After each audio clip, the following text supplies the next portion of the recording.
हुए हैं। प्रिय दर्शकों, आज की जो कहानी है, आज का जो प्रसंग है, यह बड़ा ही मोटिवेशनल है, बड़ा ही ज्ञानवर्धक है। प्रिय दर्शकों, तोता ने मैना को बताया, बुढ़ापे में कौन सी औलाद माता पिता को दुख देती है, कौन से माता पिता को अपनी संतान से गाली खाना पड़ता है। अगर ध्यान से समझ गए तो बुढ़ापे में दुख नहीं भोगोगे। कहानी शुरू करने से पहले अगर आप हमारे चैनल पर पहली बार आए हैं तो चैनल को सब्सक्राइब करें, बेल आइकन ऑन करें, अच्छे कमेंट किया करें ताकि हर आने वाली वीडियो का नोटिफिकेशन सबसे पहले आपको मिले और प्रिय दर्शकों, आप उसका फायदा उठा सकें। तो शुरू करते हैं आज की यह प्यारी सी कहानी, यह प्यारा सा वीडियो। दर्शकों, प्राचीन समय की बात है। किसी जंगल में एक तोता और मैना का जोड़ा रहा करता था। वह दोनों पति पत्नी एक दूसरे से बड़ा प्रेम करते थे, एक दूसरे का बड़ा आदर सम्मान करते थे। तोता अपनी पत्नी मैना के लिए अच्छे दाना पानी लेकर आया करता था और घोंसले में लाकर अपनी पत्नी को बड़े प्रेम से खिलाया करता था। इधर तोता की पत्नी मैना भी अपने पति का बहुत ख्याल रखती थी, बहुत देखरेख करती थी। इसी प्रकार दोनों का जीवन बड़े सुख से कट रहा था। दोनों के जीवन में किसी प्रकार का कोई दुख नहीं था। प्रिय दर्शकों, एक दिन की बात है, मैना गर्भवती हो जाती है। जब मैना गर्भवती होती है तो वह आकर अपने पति तोता को बताती है। यह सुनकर तोता बड़ा ही प्रसन्न होता है, बड़ा ही खुश हो जाता है। इधर मैना भी बहुत ही प्रसन्न थी। वह दोनों अपनी संतान के आने की खुशी में भगवान को बहुत धन्यवाद दे रहे थे। दर्शकों, तोता अपनी पत्नी मैना का बहुत ख्याल रखता है, मैना की खूब देखरेख करता है, मैना को किसी चीज की कोई कमी नहीं होने देता है।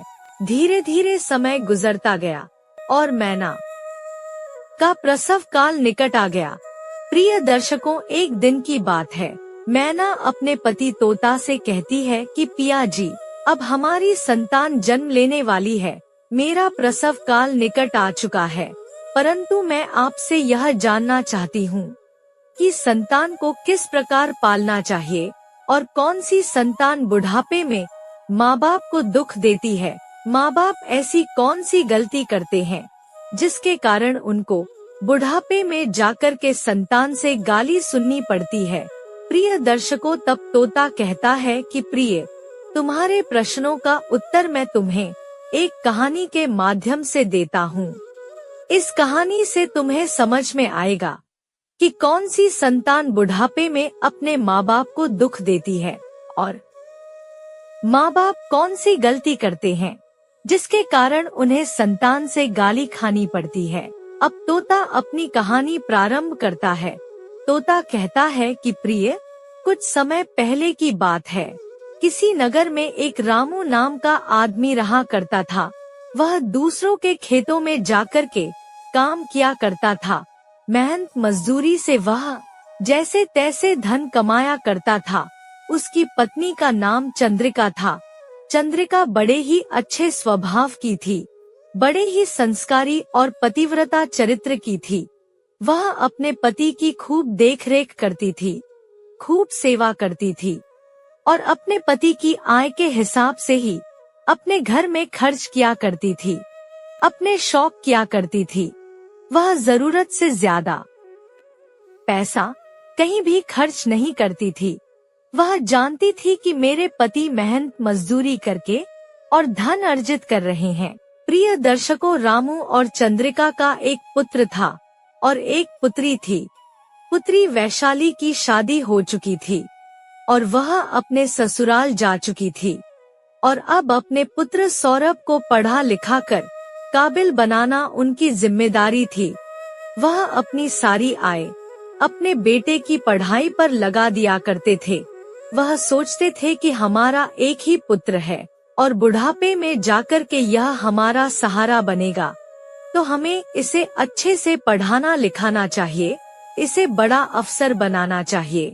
यही सोच करके रामू और चंद्रिका दोनों ही अपने पुत्र के लिए बड़ी मेहनत करते थे।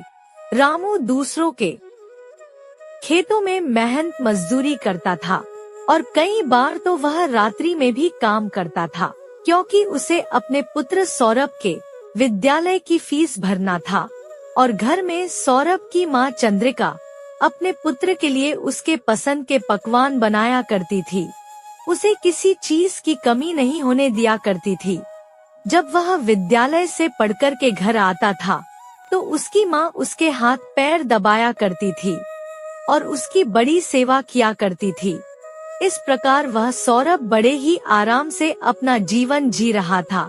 अपने विद्यालय की पढ़ाई पूरी करने के बाद सौरभ आगे पढ़ने के लिए शहर चला जाता है। सौरभ के माता पिता रामू और चंद्रिका दोनों ही अपने पुत्र को आगे 6 शहर में पढ़ने के लिए भेज देते हैं और उसके कॉलेज की फीस भरने के लिए वह इधर गांव में मजदूरी करते हैं, दिन रात दूसरों के खेतों में काम करते हैं। प्रिय दर्शकों, धीरे धीरे समय निकलता है और सौरभ शहर में एक बड़ा डॉक्टर बन जाता है। डॉक्टर बनने के बाद वह शहर के किसी धनवान व्यक्ति की लड़की से विवाह कर लेता है। इधर रामू और चंद्रिका को नहीं पता था कि हमारे पुत्र ने शहर में विवाह कर लिया है। विवाह करने के बाद सौरभ अपनी पत्नी को लेकर के अपने गांव लौटता है। प्रिय दर्शकों, जब सौरभ अपनी पत्नी के साथ अपने घर पहुंचता है तो रामू और चंद्रिका हैरान रह जाते हैं, परंतु वह अपने पुत्र और पुत्रवधू को देख करके प्रसन्न भी बहुत होते हैं। वह सोचते हैं कि कोई बात नहीं, हमारे पुत्र ने हमें अपने विवाह में नहीं बुलाया, हमें बताया भी नहीं, जरूर व्यस्त होगा, परंतु अब हमारा पुत्र हमारे घर आ चुका है तो हमें इसका स्वागत करना चाहिए।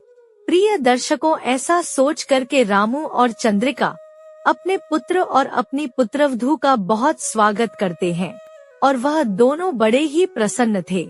चंद्रिका कहती है कि पुत्र, तूने हमें बताया नहीं कि तू विवाह कर रहा है। इतनी सुंदर हमारी पुत्रवधू है, हम तो बड़े ही खुशनसीब हैं जो हमें ऐसी सुंदर पुत्रवधू मिली। दर्शकों, अब सौरभ और सौरभ की पत्नी अपने माता पिता के यहाँ रहने लगते हैं। सौरभ की पत्नी एक बड़े घर की लड़की थी, इसलिए वह अकेला रहना चाहती थी। वह अपने पति से कहती है कि सुनिए जी, हमें शहर में चलकर अकेले रहना चाहिए, मुझे ऐसे रहना अच्छा नहीं लग रहा है। तब सौरभ कहता है कि प्रिय, कुछ दिनों की बात है, अगर हम अपने माता पिता के साथ रहेंगे तभी हमें उनका यह मकान और उनकी धन दौलत मिल सकेगी। अगर तुम मालकिन बनना चाहती हो तो तुम्हें कुछ दिनों तक मेरे माता पिता के साथ ही रहना पड़ेगा। सौरभ की ऐसी बातें सुनकर उसकी पत्नी कहती है कि ठीक है, अगर आप कहते हैं तो मैं कुछ दिन यहीं रहती हूँ। प्रिय दर्शकों, वह दोनों रहने लगते हैं। कुछ दिनों तक तो सौरभ की पत्नी अपने सास ससुर की बड़ी सेवा करती है, बहुत ध्यान रखती है, टाइम से खाना देती है, घर के सारे काम करती है। फिर एक दिन वह अपने पति से कहती है कि पिया जी, मुझसे इतना काम नहीं बनता है, मुझे इतना काम करने की आदत नहीं है।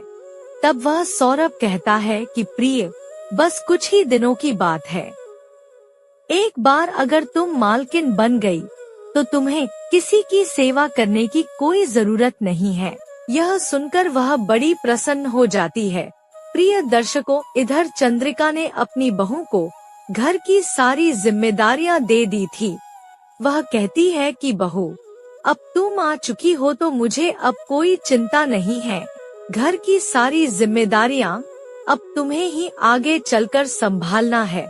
दर्शकों, कुछ दिनों तक तो सब सही चलता है। फिर एक दिन की बात है कि रामू की तबीयत कुछ खराब हो जाती है, उसे अटैक आ जाता है। तब जल्दी जल्दी चंद्रिका अपने पति को अस्पताल में ले जाकर के भर्ती करती है। अस्पताल में रामू का इलाज शुरू हो जाता है और डॉक्टर चंद्रिका को कहते हैं कि पहले पैसे जमा करिए, उसके बाद आगे का इलाज किया जाएगा। दर्शकों, चंद्रिका के पास पैसे तो थे, परंतु वह बैंक में जमा थे और उसे बैंक से पैसे निकालना नहीं आता था। वह सोच रही थी कि अगर बैंक से पैसे निकालने गई तो बहुत समय हो जाएगा। तब वह अपने पुत्र सौरभ से कहती है कि बेटा, अभी तू पैसे जमा कर दे, हम जल्दी ही तेरे पैसे लौटा देंगे। दर्शकों, तब सौरभ कहता है कि माँ, मेरे पास अभी इतने पैसे नहीं हैं। मैं अभी अभी डॉक्टर बना हूँ, अभी मैं इतने पैसे नहीं कमाता हूँ। तब वह चंद्रिका कहती है कि बेटा, कहीं से पैसे लाकर अस्पताल में जमा कर दे, क्योंकि अगर पैसे जमा नहीं किए तो तेरे पिता का इलाज आगे नहीं बढ़ेगा। जैसे ही तेरे पिता ठीक हो जाएंगे तो हम तेरे पैसे तुझे वापस लौटा देंगे। तब सौरभ कहता है कि ठीक है माँ, मैं किसी से उधार मांग कर लाता हूँ। प्रिय दर्शकों, अब सौरभ जाता है और कहीं से पैसे लाकर अपनी माँ को दे देता है। तब वह बेचारी जाकर और अस्पताल में पैसे जमा करती है और उसके पति का इलाज शुरू हो जाता है। चंद्रिका अपने पुत्र से कहती है कि बेटा, धन्यवाद जो तूने पैसे दे दिए। जैसे ही तेरे पिता ठीक हो जाएंगे वह तुझे पैसे वापस लौटा देंगे। तब सौरभ कहता है कि माँ, मैंने पिताजी से पहले ही कहा था कि वह अपने सारे पैसे मुझे दे दे। अगर आज मेरे पास उनके पैसे होते तो किसी से उधार नहीं मांगना होता। यह पैसे मैं नगर के एक सेठ से उधार मांग करके लाया हूँ और बहुत जल्द मुझे उसे लौटाने होंगे। चंद्रिका कहती है कि पुत्र, तू चिंता मत कर, तेरे जितने पैसे होंगे वह सब हम तुझे दे देंगे। बस एक बार तेरे पिता स्वस्थ हो जाए, सब कुछ तेरा ही तो है। आज नहीं तो कल सब तुझे ही मिलना है, तू क्यों चिंता कर रहा है। दर्शकों, इधर सौरभ की पत्नी कहती है कि आपको क्या जरूरत थी माँ को पैसे देने की, अपने ऊपर इतना कर्ज क्यों ले लिया।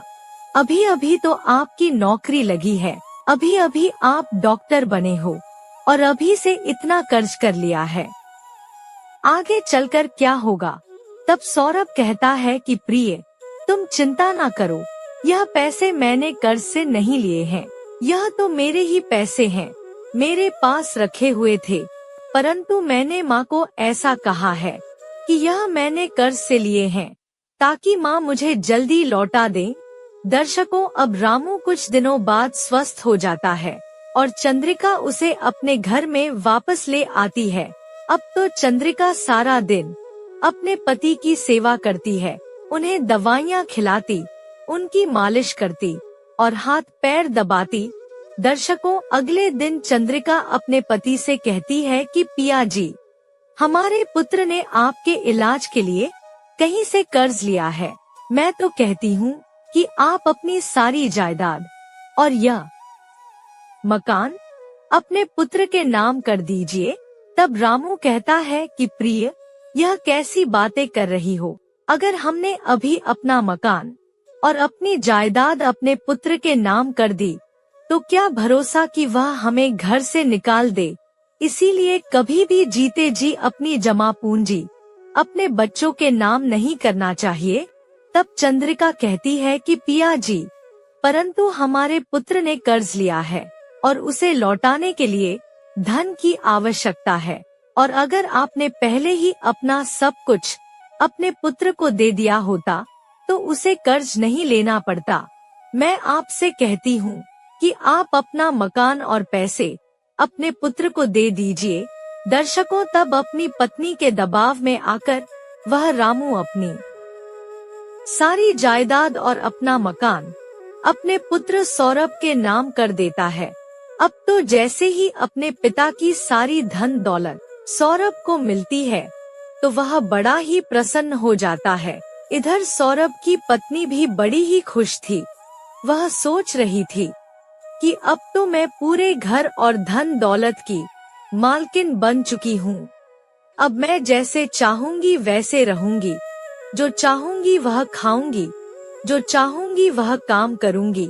दर्शकों, अगले दिन चंद्रिका अपने पति रामू से कहती है कि पिया जी, आपको दलिया खाने का मन है तो मैं अभी बहू से कहकर बनवा देती हूँ।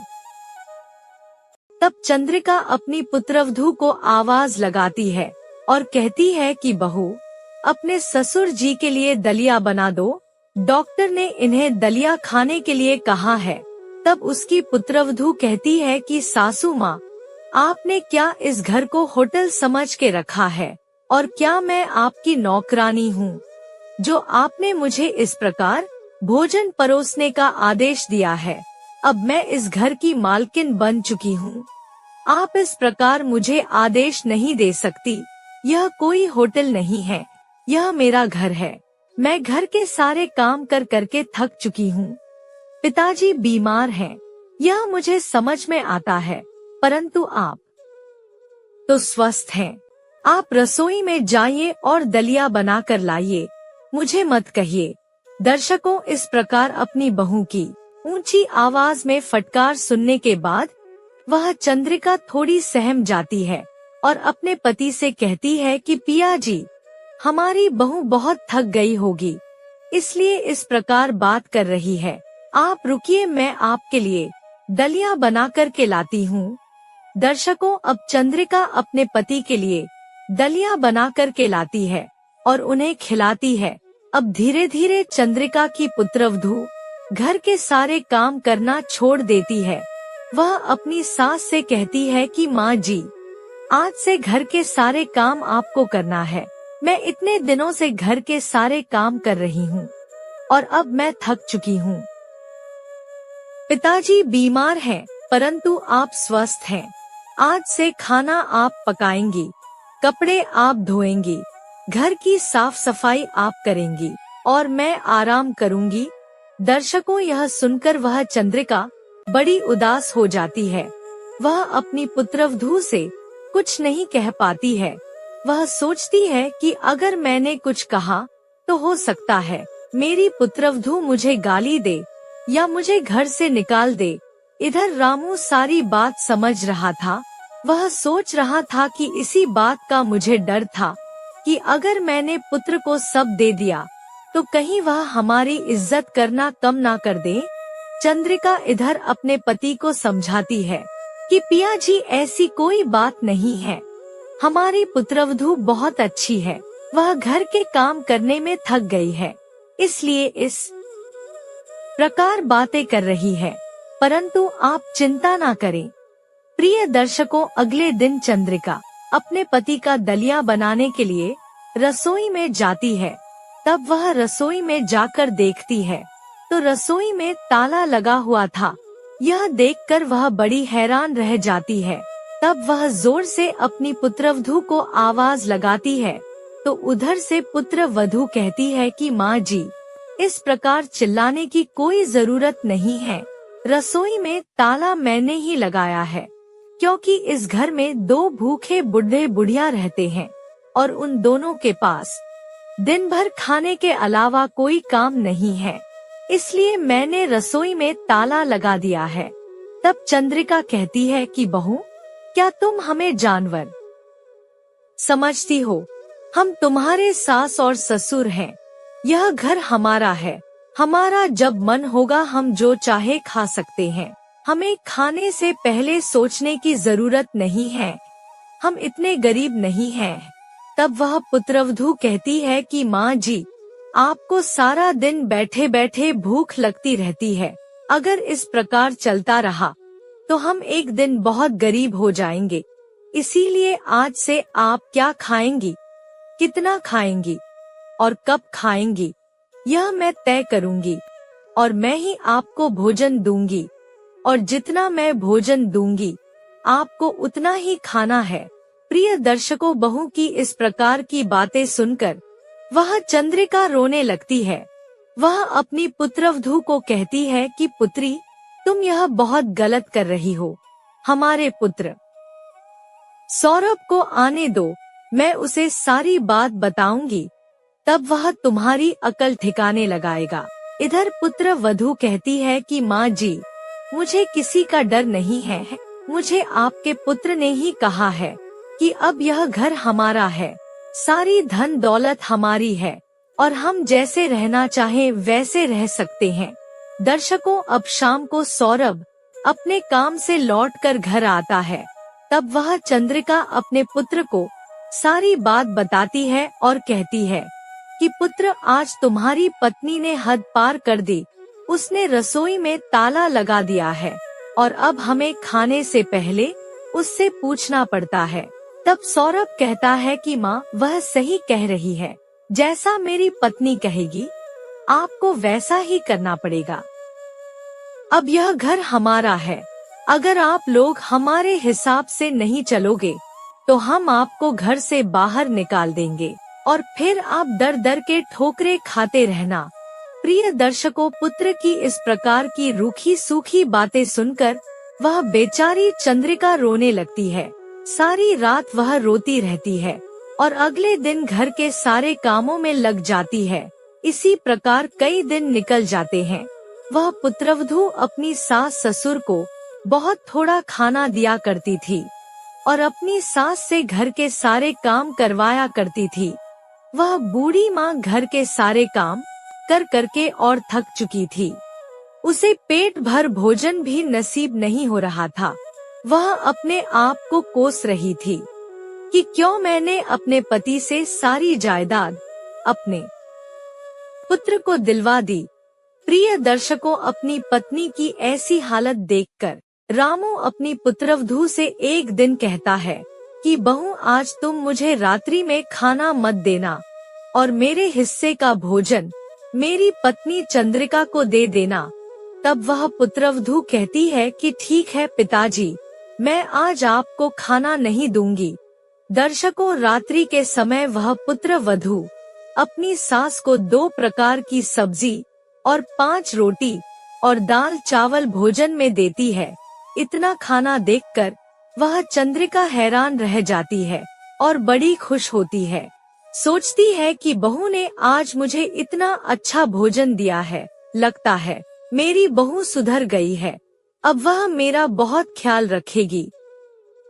प्रिय दर्शकों, चंद्रिका पेट भर के भोजन करती है और वह इस बात को बताने के लिए अपने पति के पास जाती है।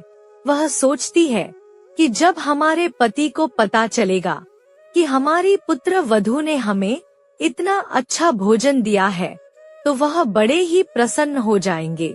परंतु दर्शकों, जब वह रामू के पास पहुंचती है तो रामू सो चुका था। चंद्रिका सोचती है कि अब हम इन्हें कल ही बताएंगे, अभी इन्हें आराम करने देते हैं। ऐसा सोचकर चंद्रिका भी सो जाती है। जब चंद्रिका की सुबह आँख खुलती है तो वह देखती है कि रामू अपनी चारपाई से नीचे गिर चुका है और बेहोश पड़ा है। तब वह अपने पुत्र सौरभ को आवाज लगाती है और कहती है कि पुत्र, इन्हें अस्पताल लेकर चलो। तब सौरभ अपने पिता को सरकारी अस्पताल में भर्ती करके और चला आता है। अस्पताल में वह चंद्रिका अपने पति का इलाज कराती है।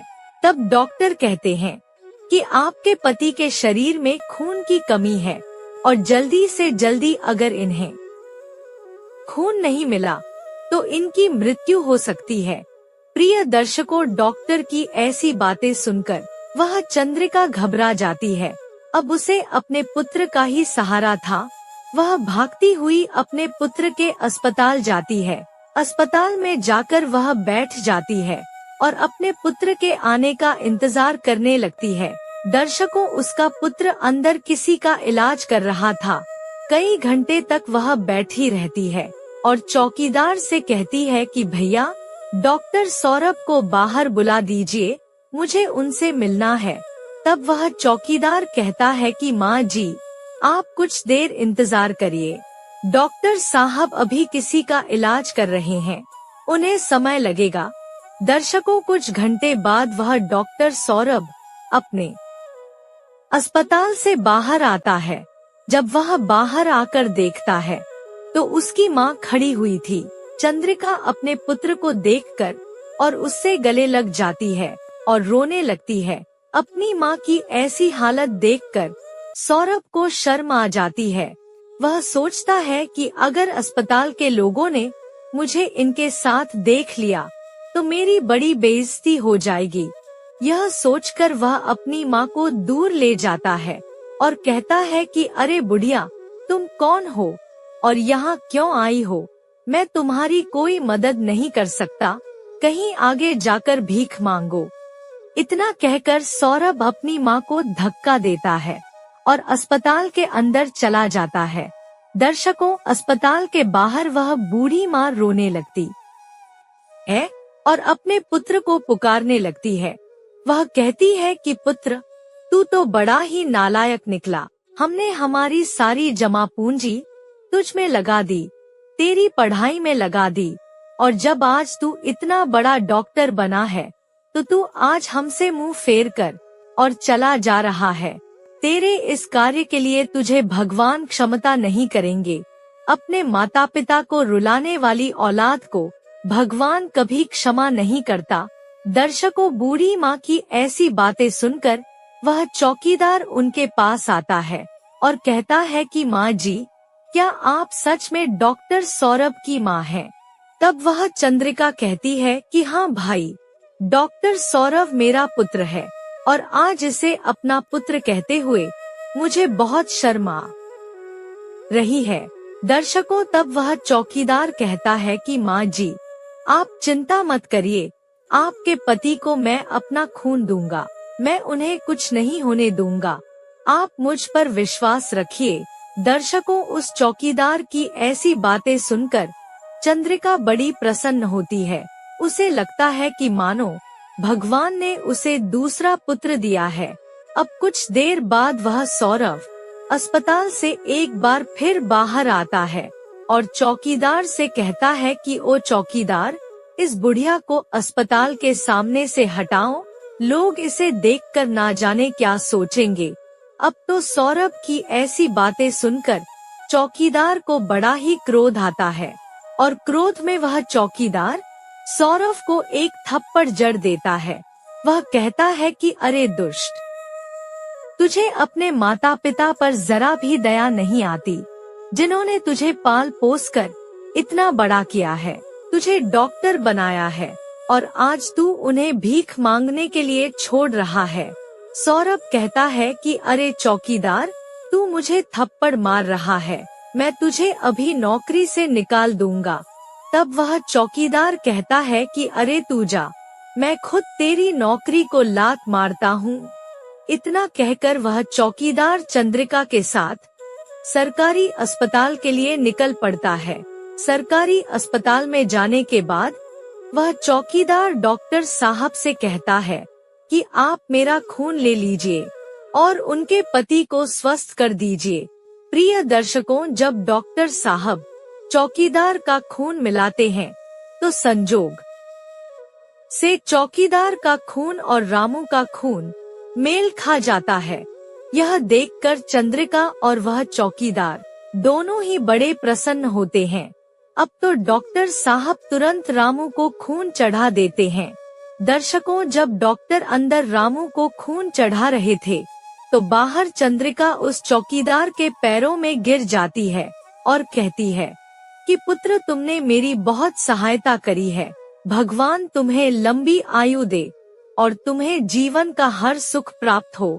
तब वह चौकीदार कहता है कि माँ जी, आप ऐसा क्यों कर रही हैं? माँ का काम तो पुत्र को आशीर्वाद देना होता है, ना कि पुत्र के पैरों में गिरना। चंद्रिका को लग रहा था कि भगवान ने मानो उन्हें उनका असली पुत्र दे दिया हो। चंद्रिका उस चौकीदार को कुछ पैसे देती है और कहती है कि तुमने मेरी इतनी सहायता करी, पुत्र इसके बदले में कुछ पैसे रख लो। तब वह चौकीदार कहता है कि माँ जी, मुझे पैसे की कोई जरूरत नहीं है, आप पैसे देकर मुझे शर्मिंदा ना करें। मैंने यह सब पैसों के लिए नहीं किया है, बल्कि आपको अपनी माँ मानकर और आपकी सहायता करी है। आप सुबह से भूखी हैं और अस्पताल में बैठकर रो रही हैं। मैं आपके लिए कुछ खाने के लिए लाता हूँ। दर्शकों, वह चौकीदार चंद्रिका के लिए कुछ खाने के लिए लेने चला जाता है। इधर जब डॉक्टर कमरे से बाहर निकलते हैं तो चंद्रिका कहती है कि डॉक्टर साहब, क्या मेरे पति को होश आ गया? क्या वह स्वस्थ हो चुके हैं? तब डॉक्टर कहते हैं कि हमें माफ करिएगा, हम आपके पति को नहीं बचा पाए। अगर खून का इंतजाम कुछ देर पहले हो जाता तो हम उन्हें बचा सकते थे, परंतु आपने खून लाने में बहुत देर कर दी। यह सुनकर वह चंद्रिका के पैरों तले जमीन खिसक जाती है। वह नीचे गिर पड़ती है और रोने लगती है। कुछ देर बाद हिम्मत करके वह कमरे के अंदर जाती है और अपने पति के गले लगकर रोने लगती है। प्रिय दर्शकों, कुछ देर में वह चौकीदार खाने का सामान लेकर आता है तो वह देखता है कि चंद्रिका कमरे में अपने पति से लिपटकर और रो रही है, तो वह समझ जाता है कि जरूर उनके पति की मृत्यु हो चुकी है। तब वह अंदर जाता है और चंद्रिका को संभालता है। कहता है कि माँ होनी को कौन टाल सकता है, उन्हें भगवान ने अपने पास बुला लिया। इनकी उम्र इतनी ही थी। दर्शकों, अब जैसे तैसे चंद्रिका और चौकीदार रामू का अंतिम संस्कार करते हैं।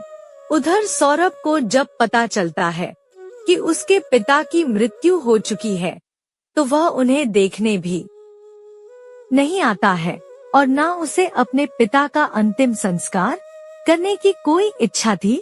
वह अपने काम में लगा रहता है। इधर वह चौकीदार रामू का अंतिम संस्कार करके और चंद्रिका से विदा लेकर चला जाता है। दर्शकों, अब चंद्रिका अपनी बेटी को फोन करती है और कहती है कि बेटी, तुम्हारे पिता की मृत्यु हो चुकी है। यह सुनकर उसकी पुत्री वैशाली कहती है कि माँ, तुम चिंता न करो, मैं 2 दिन बाद आपके पास आ रही हूँ, तब आप मुझे बताना कि यह सब कैसे हो गया। प्रिय दर्शकों, अब चंद्रिका अपने घर चली जाती है। घर जाने के बाद जब उसकी पुत्रवधू को पता लगता है कि 2 दिन में मेरी ननंद आ रही है तो वह घबरा जाती है। वह अपने पति सौरभ को बताती है कि 2 दिन में आपकी बहन आ रही है और अगर उसे पता लग गया कि पिताजी की मृत्यु हमारे कारण हुई है तो वह हमें छोड़ेगी नहीं। तब सौरभ कहता है कि प्रिय, तुम चिंता ना करो, हमारी बहन तो 2 दिन बाद आएगी, परंतु हम अपनी माँ को आज ही पिताजी के पास पहुँचा देते हैं। सौरभ कहता है कि प्रिय, तुम खीर बनाकर लाओ और उसमें मैं जहर मिलाकर और अपनी माँ को खिला दूंगा। ना माँ रहेगी और ना मेरी बहन को पता चलेगा कि पिताजी की मृत्यु कैसे हुई थी। दर्शकों, अब तो वह सौरभ की पत्नी रसोई में जाकर और खीर बनाती है। इधर वह वैशाली उसी दिन अपनी माँ से मिलने के लिए आ जाती है। उससे 2 दिन नहीं रुका गया तो वह सब कुछ छोड़ छाड़ के और उसी दिन अपनी माँ के पास चली आई।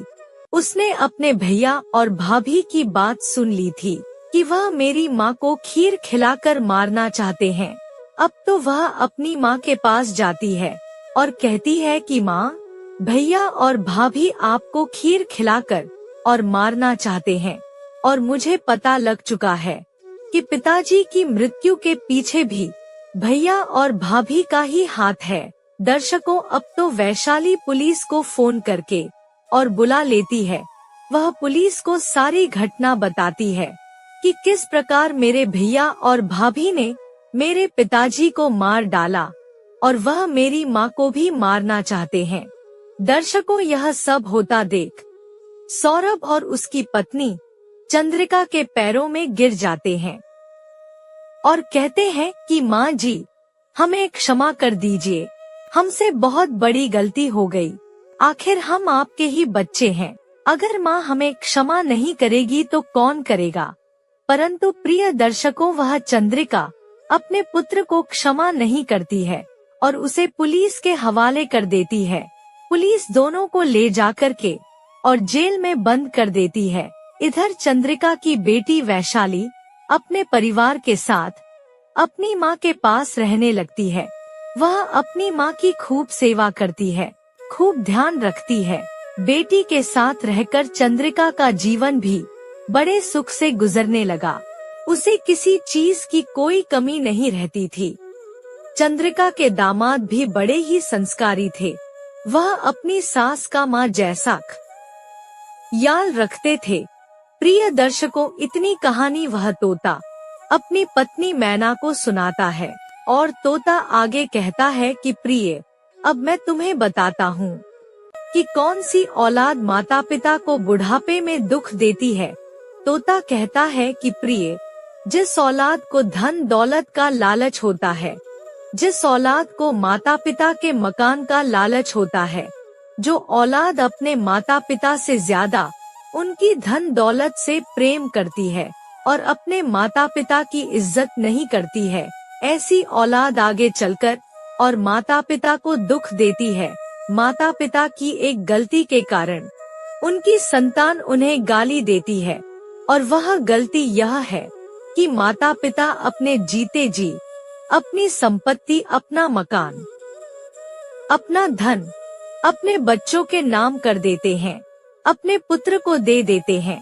अगर जीते जी कोई भी माता पिता अपने पुत्र को, अपनी संतान को अपनी धन दौलत देता है, अपना मकान देता है और खुद खाली होकर बैठ जाता है, तो निश्चित ही एक दिन औलाद उसकी इज्जत करना बंद कर देगी और उसे घर से निकाल देगी।